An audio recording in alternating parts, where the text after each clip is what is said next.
안녕하세요. 외과의사입니다. 오늘은 급성충 수염에 대해서 얘기는 하는데 뭐 특별한 경우죠. 이 임신 중에 산모에게서 급성충 수염이 생기는 경우에 대해서 말씀드리도록 하겠습니다. 산모도 급성충 수염이 생길 수 있어요. 역시 뭐 일반 사람들과 마찬가지로 우측 배꼽에서 우측 하복부가 아프면 급성충 수염인가 이렇게 의심하게 됩니다. 그런데 이 진단 방법이 조금 일반인들하고 차이가 있어요. 물론 일반인들도 우측 하복부가 아프고 진찰 소견에 우측 하복부에 압통이 있고 하면 초음파나 CT를 찍어 보는데요. 산모 같은 경우에는 아기가 있잖아요. 아기가 있기 때문에 진단 방법으로 초음파는 쓸 수가 있는데 CT는 찍을 수가 없어요.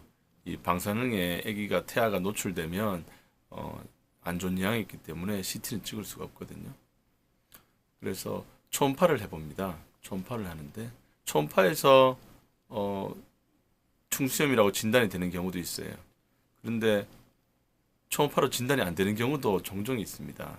잘 모르게 애매한 경우가 있죠. 애매한 경우.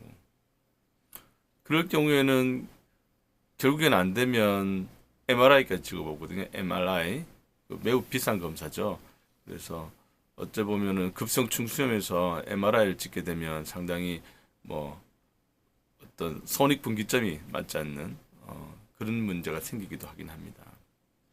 여튼 뭐 그렇게 진단 방법이 일반인과 달리 CT를 찍을 수가 없고 초음파는 찍을 수 있고 MRI를 뭐 찍어볼 수 있다.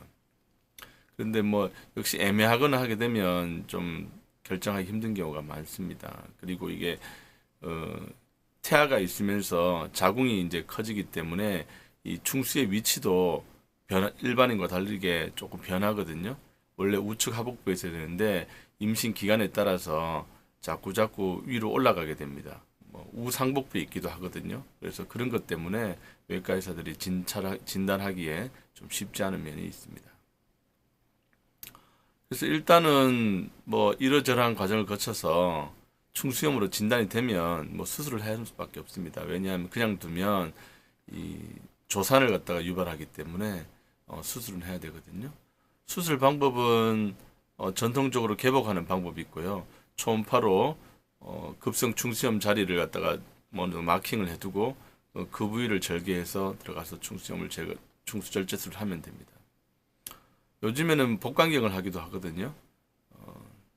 뭐 많은 논문에서 복강경도 이 산모에게 큰 위험 없이 할 수 있다고 많이 보고가 되어 있습니다. 복강경을 한 경우도 있고, 다만 이제 환자 체위를 조금 바꿔야 되는 그런 면이 있습니다. 그래서 복강경을 해도 되고 개복을 해도 되는데 그래도 아마 개복 수술이 요즘 더 많을 겁니다. 아직까지는.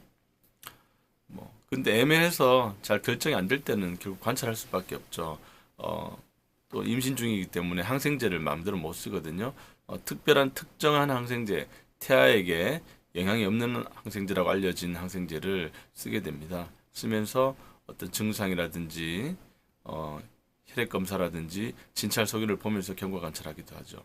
그래서 뭐 우하복부가 아파서 급성 충수염이 의심됐는데 애매하고 초음파에서도 아니라고 하고 해서 항생제 치료하다 보면 낫는 경우도 있습니다. 왜 아팠을까라고 정확히 이유는 알기 힘들죠. 알기 힘든데 이렇게 낫는 경우도 있습니다. 그래서 외과 의사가 뭐 익숙한 경우는 참 괜찮은데 이렇게 임신 중에 급성 중수염이 의심되는 경우는 상당히 곤혹스러운 경우 중에 하나이고 진단도 조심해서 해야 되고 맞다면 수술도 태아에게 무리가 안 가게 잘해야 된다고 생각합니다. 오늘은 임신 중에 급성 중수염이 의심될 때 사항을 말씀드렸습니다. 감사합니다.